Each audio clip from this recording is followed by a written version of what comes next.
Jesus the Christ. Before Jesus was born, an angel appeared to a young girl named Mary and told her that she would give birth to God's Son, the Christ, the promised Messiah. An angel also appeared to Joseph, telling him that the baby was to be named Jesus. This is how it happened. Caesar Augustus, the Roman emperor, ordered a census of all the people under rule of the Roman Empire. This included Joseph and Mary, who was at this time expecting the baby. They were living in Nazareth in Galilee, but as a descendant of King David, Joseph was ordered to go to Bethlehem, the city of David, to register for the census. While they were there, Mary gave birth to Jesus, and they placed the Son of God in a feeding trough, a manger, because there was no room for them to stay in an inn. Nearby there were shepherds watching their sheep on the hills, when angels appeared to them singing, "Glory to God in the highest, and on earth peace and goodwill to mankind." The shepherds were amazed and decided to go and see what God had done. They found Mary and Joseph and the baby Jesus lying in the manger. They spread the word about what they had witnessed. After Jesus' birth in Bethlehem, there were wise men in the east who had seen his star and traveled to Jerusalem hunting for him. Traveling on camels took a long time. They asked, "Where is the child who's been born King of the Jews? We want to worship him." King Herod was disturbed at the thought of a rival king, so he started asking where the Messiah was supposed to be born. The chief priest told him that the prophet had written, "Bethlehem, in the land of Judea, out of you will come a ruler who will shepherd my people Israel," found in Micah 5:2 and 4. Herod asked the wise men to report to him as soon as they found the child, so that he too could go and worship him. The star that the wise men had seen earlier came to guide them. When they found Jesus, they bowed down and worshipped him, giving him treasures of gold, frankincense, and myrrh that they had brought.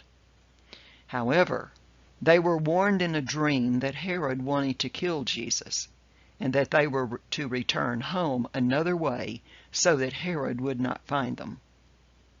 Herod was furious, and he ordered that all baby boys under 2 years old be killed. Joseph and his family escaped to Egypt, where they lived until Herod's death. Then they moved back to Nazareth of Galilee. One day, when Jesus was about 12 years old, his parents traveled to Jerusalem for the feast of the Passover. After the celebration, they started back home with their group of people, thinking that Jesus was with them. At the end of the day, they started to look for him, but they could not find him. They searched throughout the crowd, but he was nowhere to be found. They went back to Jerusalem to search, and finally found him in the temple, talking to the teachers, listening and asking them questions. Everyone was amazed at his understanding and what he knew. His mother was happy that they had found him, but was concerned that he had made them worry. Jesus was surprised that they had been searching. He said, "Did you not know that I needed to be in my Father's house, about my Father's business?" Mary treasured all these things in her heart. John the Baptist was Jesus' cousin, who began preaching for people to repent and be baptized for the forgiveness of their sins. He was preparing the way for Jesus the Christ. When the people started coming to him to be baptized, he warned them that they must become a person who bears fruit for God.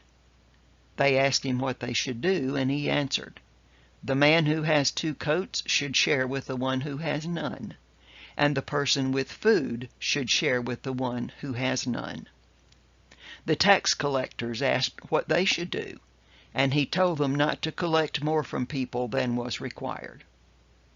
The people wondered if John was the Christ, but he answered them, "I baptize with water, but the one coming after me will baptize with the Holy Spirit. I'm not worthy even to untie his shoes." One day when John the Baptist was baptizing people, Jesus came to him wanting to be baptized. When John saw him coming, he said to the people, "Look, the Lamb of God who takes away the sin of the world." To Jesus, John said, "I don't need to baptize you. I need to be baptized by you." He knew Jesus was God's Son. Jesus asked John to baptize him to fulfill all righteousness, so John did so. As soon as Jesus came up out of the water, heaven was opened, and the Spirit of God came down on him in the form of a dove. God's voice came from heaven and said, "This is my Son, whom I love. With him I am well pleased." The Spirit then sent Jesus out into the desert to be tempted by Satan, the devil. Jesus was God in human form and experienced life on earth as a man. In the desert, Satan came to tempt Jesus just as he tempts us. Satan knew Jesus was hungry, so he offered some stones, saying, "If you're the Son of God, tell these stones to become bread." But Jesus answered him with Scripture. "It is written, man does not live by bread alone, but by every word that comes from the mouth of God." Deuteronomy 8:3. This is why we read the Bible. Its words are from the mouth of God. Then Satan had Jesus sit on the highest point of the temple and told him, "If you're the Son of God, throw yourself down." He even quoted Scripture that the angels would pick him up, which is found in Psalm 91. Jesus answered Satan with Scripture. "Do not put the Lord your God to the test." Deuteronomy 6:16. Then Satan took him to a high mountain and showed him all the kingdoms of the earth and told him, "All this I will give you if you will bow down and worship me." But Jesus answered, "Worship the Lord your God and serve him only." Deuteronomy 6:13. One day Jesus was walking along the seashore where two brothers were fishing, Simon Peter and Andrew. Jesus told them to come and follow him, and he would make them fishers of men. They immediately followed him. Jesus then found two other brothers, James and John, the sons of Zebedee. They also left their fishing nets and followed Jesus. Later, Jesus called Matthew, a tax collector, and he also followed. Matthew invited Jesus and these special disciples to his house for dinner. He also invited his tax collector friends. The Pharisees, one group of the Jewish leadership, did not understand why Jesus would eat with these sinners. Jesus explained that he had come to help those who were sick with sin so he could help them get well. He said, "It's not the healthy who need a doctor, but the sick."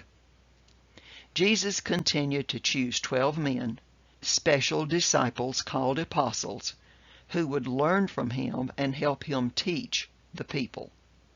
Others were Philip, Bartholomew, Thomas, James the son of Alphaeus, Thaddeus, Simon, and Judas, who betrayed him. The Jewish leaders did not understand Jesus' mission, and they did not want him to take their authority from them. They were in opposition to him, but Nicodemus wanted to know more. He was a Pharisee who had seen Jesus perform miracles and had heard his teaching. He came to Jesus at night confessing that he knew he was a teacher who had come from God, because no one could perform the miracles he was doing if God were not with him.